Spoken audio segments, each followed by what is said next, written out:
Our fascination with terror, dread, and anxiety had been well landscaped before the advent of film in the early 20th century. Tales of fright and of wonder were once told by our ancestors who, silhouetted by flames in the darkness of night, recounted stories of mystery and danger in uncharted lands. These haunting stories served many functions, but perhaps most notably was teaching the young about survival and stressing the social values of the community. In ancient Greece, dramatists brought to life the trials of heroes at the mercy of inescapable fates. One of the roles of horror in these plays was to help relieve the audience of their tensions and anxieties, what the ancients called catharsis, and thus bequeath a function to the horror tale that manifests in our modern zeitgeist. The experience of seeing someone else's fears and troubles may help us to better face and understand our own. With the emergence of the novel and the short story came the Gothic tale. This was a pseudo-medieval story that focused on the terrors of the soul and introduced many elements that would greatly influence the horror film in the subsequent century. The dark, foreboding castles of these tales, along with the perilous journeys and supernatural foes, held a mirror to the torments of mankind in an age of discovery. From stories that were sung around fires in prehistory to the scope and realism of horror in the cinema today, it would seem that every person who has ever existed has, from crib to coffin, possessed an abiding thirst for tales that not only make us tremble and raise alarm, but that compel us to investigate, to explore the secret passageways and twisting staircases of the mind, and to see, with our naked eyes, what we call and what can only be called horror.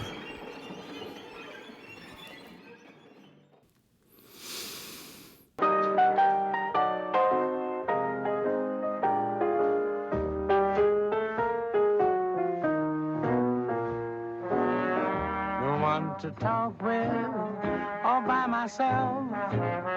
No one to walk with, but I'm happy on the shelf. Ain't misbehaving, saving my love for you, for you, for you, for you. I know for certain. When films began to grow in popularity, many of the silent era pictures that were played in corner lot Nickelodeons were indeed of the horror genre. Perhaps a little coarse and outdated to our modern sensibility, these films captured the imagination in no small part because of the novel and realistic nature of film itself. Moving pictures were able to present visions and interpretations of the human experience in ways never seen before, and a curious and awestruck public were eager to see what the medium was capable of. In its early years, the horror film quickly cemented itself as a golden ticket of cinematic possibility, earning prestige on account of box office success and mainstream popularity. Advances in film technology and story development allowed the horror film to evolve further by incorporating new themes and concepts, but at the same time remain loyal to the same characteristics that led to its appeal from the beginning. That is, edifying and entertaining, sometimes in equal measure, with its unique presentation of terror. Horror films today still enjoy a magnetic, almost sorcerous popularity. During a time when many other genres have decreased in appeal and marketability, the horror genre continues to deliver promising entertainment to a society that has fallen in love with fear. But there's a problem.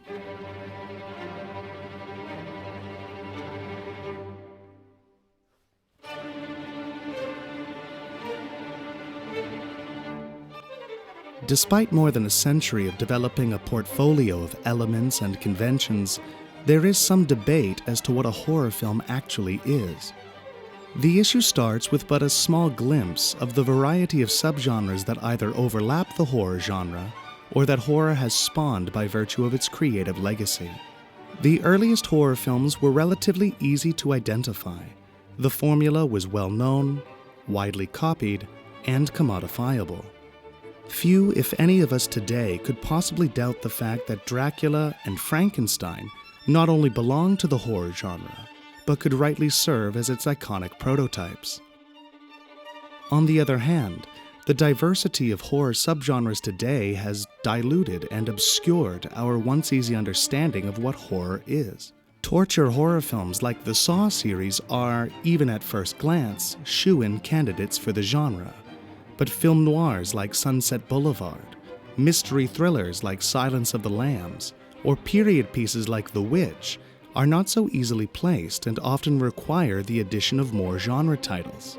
Rather than having a singular look and feel, the horror genre today has many different forms and guises that, while expanding the interest and dimensions of the genre, as well as pushing it in exciting new directions and realms of possibility, make it much harder to know and to define. Adding fuel to the problem is the fact that the horror genre is arguably the most susceptible to subjective tastes and reactions. Each of us have different fears and different responses to what constitutes something as scary. Fears and responses that are induced by a plethora of factors, from society and culture to tradition and personality. Friday the 13th will terrify one person but leave another cold. Paranormal activity will cause one group to scream but another to break out in laughter. The Exorcist will elicit different reactions depending on one's religion or personal beliefs or lack thereof. Even one's age is a variable that must be taken into account, as horror is generational. Whereas there are some cross-cultural similarities in regard to what we think of as funny, the physical comedy and international success of Mr. Bean, for one, the horror genre does not often enjoy the luxury of a widespread singular reaction. Upon watching a horror film, if someone is not made to feel any fear or trepidation, it will often make them wonder if the film is actually an example of the genre. But the many subgenres of and different responses to a particular horror film doesn't mean it's not a horror film, right? Just because we don't laugh during Caddyshack doesn't mean it's not a slapstick comedy. And if we don't cry during The Notebook, it doesn't mean it's not a romantic drama. Questions of what makes a good comedy, drama, or horror film aside, what is clear from these observations is that horror has, perhaps, the least rigid and uniform definition in comparison to other genres of film, making it difficult to define and to categorize what is and isn't horror. And this begs a significant question, which is the focus of our first treatment in discussing horror in the cinema. What, exactly, is a horror movie?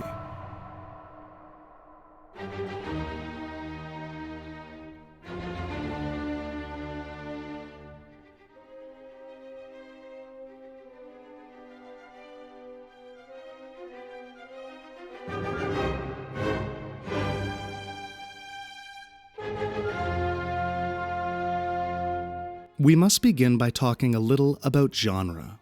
The word genre is a French word that means type or category, and all genres have a repertoire of conventions that makes them distinct and helps us define them. As such, genres have a certain amount of predictability and repeated elements that aid in the process of identification.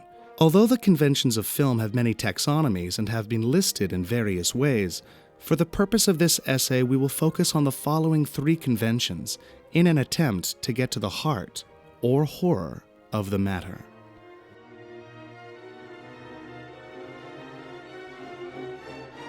Many genres have recognizable characters that help define itself, but what sort of characters, if any, play within the theater of horror? Most of us are familiar with at least some roster of the stereotypical characters that often haunt our favorite horror films. These stock characters are easy to recognize because of well-known attributes and repeated occurrences within the genre. We know quite well of the mad scientist figure, like in The Invisible Man and Dr. Jekyll and Mr. Hyde, who becomes corrupted in his conquest of scientific discovery and wreaks havoc on the citizens of the town. The slasher genre imported the popular girl, like in A Nightmare on Elm Street and I Know What You Did Last Summer, who, due to a love of promiscuity and knack for falling down at the worst time, is easily killed off by the villain. There's even the archetype of the wise old person, like in The Shining and Insidious, who has outlived the threat that plagues the characters and offers timely advice in attempts to destroy it. These and other stock characters play more than just filler roles in horror, but are active members in expanding the narrative, contributing exposition, and, more often than not, demonstrating the power of the villainy the main character must confront. But what sets horror apart from other genres is not its lineup of easy-to-recognize character tropes, but the nature of the protagonist and the antagonist.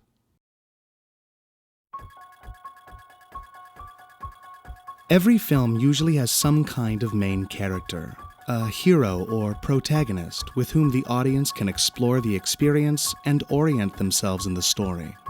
Unlike stock characters, horror does not impose a single, all-encompassing type on its protagonists, but there are a few interesting points about them that will guide us in distinguishing the horror genre overall. The first is that horror, every now and again, enjoys using false protagonists, decoys who the audience is led to believe is the main character until, well, they're not.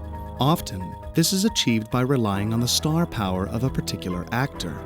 Viewers assume that the biggest name in the trailer will have a crucial and if not consistent part to play in the film. But sometimes they don't. This is what occurs to Drew Barrymore in Scream, who dies in the film's opening scene, as well as Janet Leigh in Psycho, who is stabbed to death in the infamous shower sequence only 47 minutes into the movie.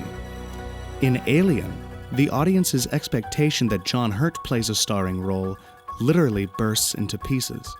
When the decoy of star power is not afforded, the false protagonist is sometimes revealed to be the antagonist. This is what occurs in The Shining with the mental deterioration of Jack Torrance, in Shutter Island with the violent and delusional breakdown of Teddy Daniels, and Hereditary with the cult-based possession of Annie. In horror films, the death or transformation of false protagonists is jarring to viewers because it defies our expectations and coerces us into a state of painful ignorance, the galling and sometimes terrifying awareness of how little we actually understand. The second point is that horror protagonists often don't survive, and if they do, the rest of their lives does not promise to be very pleasant. Whereas in other genres of film, the heroes overcome the antagonist, even if it's their own hamartia, and learn something significant about the world or their role within it. In horror, there are multiple occasions when the protagonists either fail and fall, or have suffered in ways that will change the course of their lives for the worst and forever. When the protagonist dies, like Damien Karras in The Exorcist, Eleanor Lance in The Haunting, and Ben in Night of the Living Dead, it is a visceral shot to the soul, a horrifying reminder of the cruel injustice of the world, and that, sometimes, evil triumphs over good.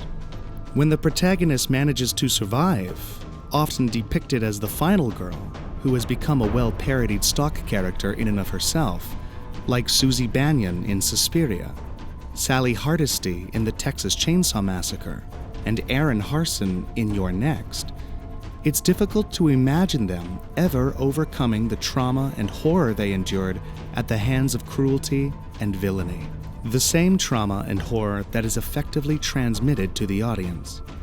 In this way, horror reminds us of the reality and impact of real-life terrors. It teaches us that, sometimes, the universe is more than just a frightening place, but also colossally unfair, hard to navigate, and full of relentless suffering. The last point is that protagonists in horror films are often at a total and unjust disadvantage in comparison to the heroes of other genres. They have been placed in situations of mortal terror, in which reason and resourcefulness is often an ineffective guide in understanding and, with any luck, defeating the horror they have no choice but to confront. Any sense of purpose they once possessed has been taken away by the atrocity of the threat and the subsequent need to destroy it. They must contend with a normal life that has been disfigured by paranormal forces, a natural world that has been monstrified by supernatural agencies. The form and structure of the life they used to know has been dispelled by fear and disorientation. This is rather painfully and mercilessly depicted in the evolution of Floria in Come and See, the heart-pounding ensnarement of Chris Washington in Get Out, and the breathtaking shock of Rosemary Woodhouse in Rosemary's Baby. This is but one reason why the horror genre can claim its enduring appeal over the decades. It plants characters, not altogether different from ourselves, in horrific circumstances with horrific dangers, which in turn makes us wonder and imagine what we would do in similar situations. Sometimes, even for the viewer, the fear and anxiety is so great that the impression of the film lingers, infecting us like a contagion. And like the characters on screen, we have no option but to try to live with the horror and its painful aftermath.